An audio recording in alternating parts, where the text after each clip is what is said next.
दोस्तों, भारतीय वैज्ञानिकों द्वारा विकसित किए गए लड़ाकू विमानों, ड्रोनों और ताकतवर डिफेंस सिस्टम से तो चीन डरा ही हुआ था। लेकिन अब भारत द्वारा विकसित किए गए एक और मायावी हथियार ने चीन की हवा टाइट कर दी। चीन इस हथियार को देखकर तब बौखला गया जब भारत ने इस हथियार का एक वीडियो जारी किया। जैसे ही चीन ने इस हथियार की खासियत देखी, वो आग बबूला हो गया। जिसके बाद उसने इसी तरह के खुद के एक हथियार का वीडियो जारी करते हुए भारत को टैग किया और ये कहा कि भारत के वैज्ञानिकों द्वारा डेवलप किया गया ये तो हथियार हमारे हथियार के सामने कहीं नहीं टिकता। आखिर क्या है भारत के वो हथियार, क्या है आर्टिफिशियल इंटेलिजेंस टेक्नोलॉजी, क्या है भारत की रोबोट आर्मी, जानेंगे आज के इस वीडियो में। तो वीडियो के अंत तक बने रहे। लेकिन वीडियो में आगे जाने से पहले भारत के इन हथियारों के लिए इस वीडियो को लाइक करना तो बनता है।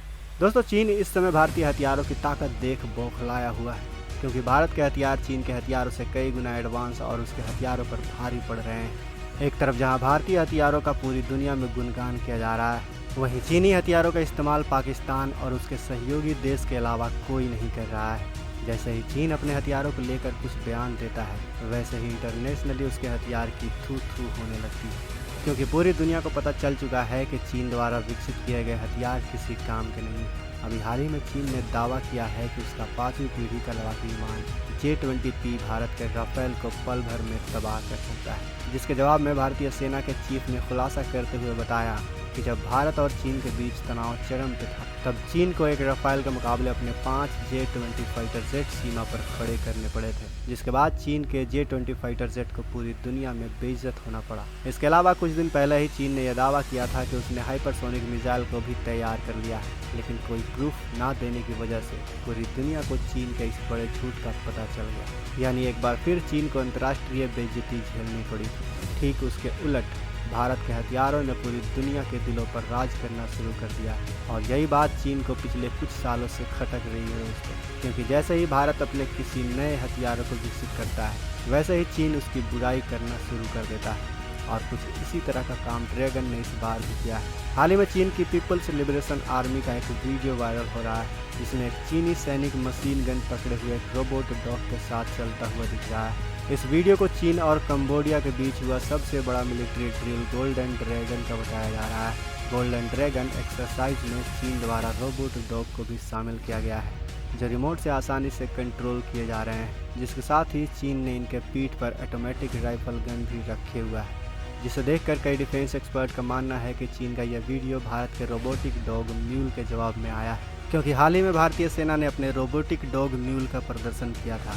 दरअसल इस समय भारत के वैज्ञानिक भारत के मिलिट्री टेक्नोलॉजी को अपग्रेड करने में लगे हुए हैं, ताकि सीमा पर दुश्मनों को मुंह तोड़ जवाब दिया जा सके। और इसी क्रम में भारतीय सेना के लिए रोबोटिक डॉग म्यूल को विकसित किया गया है। पिछले साल जम्मू में हुए नॉर्थ अटैक सिम्पोसियम 2023 में भारतीय सेना के लिए खास तौर पर बनाए गए रोबोटिक डॉग म्यूल यानी मल्टी यूटिलिटी लेजेड इक्विपमेंट की काफ़ी चर्चा हुई थी। इसे युद्ध और निगरानी अभियानों के लिए डिज़ाइन किया गया है। यह म्यूल न सिर्फ बर्फ़ और पहाड़ों में चल सकता है, बल्कि उन पतले और अंधेरी जगहों में भी जा सकता है जहां आतंकवादी या दुश्मन छिपे हुए हो सकते हैं। यह आतंकियों के साथ फर्स्ट कॉन्टैक्ट में बेहद काम आ सकता है, जहां आपको यह पता है कि यहाँ दुश्मन छुपा हो सकता है, लेकिन उसकी सटीक लोकेशन के बारे में कोई अंदाज़ा नहीं है। ऐसे में यह म्यूल अपने साथ 360 डिग्री कैमरे की मदद से उनकी सही लोकेशन का पता लगाकर फायरिंग प्लेटफॉर्म का इस्तेमाल करके दुश्मन को मार गिरा सकता है। रोबोट डॉग को साल 2023 में ही भारतीय सेना के मिलिट्री इंटेलिजेंस का हिस्सा बनाया गया था। थर्मल कैमरों और रडार से लैस यह म्यूल उबड़ खाबड़ जमीन, 18 सेंटीमीटर ऊंची सीढ़ियों और 45 डिग्री वाले पहाड़ी इलाकों में भी आसानी से चढ़ सकता है। इस रोबोट म्यूल की 4 टांगें हैं और इसका वजन करीब 51 किलोमीटर और लंबाई करीब 27 इंच के आसपास है। यह सिर्फ 1 घंटे में रिचार्ज होकर लगातार 10 घंटों तक काम कर सकता है। इसकी पेलोड क्षमता 12 किलोग्राम है। इसे वाईफाई या लॉन्ग टर्म इवोल्यूशन यानी LTE पर भी काम किया जा सकता है। छोटी दूरी के लिए वाईफाई का इस्तेमाल किया जा सकता है, जबकि LTE का इस्तेमाल 10 किलोमीटर तक की दूरी के लिए किया जाता है। म्यूल एक एनालॉग फेस वाली मशीन है, जिसे रिमोट कंट्रोल से कंट्रोल किया जा सकता है। इसमें एक इंटीग्रेटेड फायरिंग प्लेटफॉर्म भी है, यानी इसमें मशीन गन जैसे हथियार भी लगाए जा सकते हैं। इसका इस्तेमाल करते हुए भारत न सिर्फ LAC बल्कि LOC पर भी चीन और पाकिस्तान की चालबाजियों को नाकाम कर सकता है। आने वाले समय में भारत अगर चाहे तो इनका दूसरे देशों के साथ एक्सपोर्ट भी कर सकता है। वैसे दोस्तों, अगर आपको भारतीय रोबोट डॉग के बारे में जानकर गर्व हुआ हो, इस वीडियो को लाइक ज़रूर करें, अपने दोस्तों के साथ शेयर करें और अगर आपने अभी तक इस चैनल को सब्सक्राइब नहीं किया है तो इस चैनल को भी सब्सक्राइब कर लें। मिलते हैं अगले वीडियो में।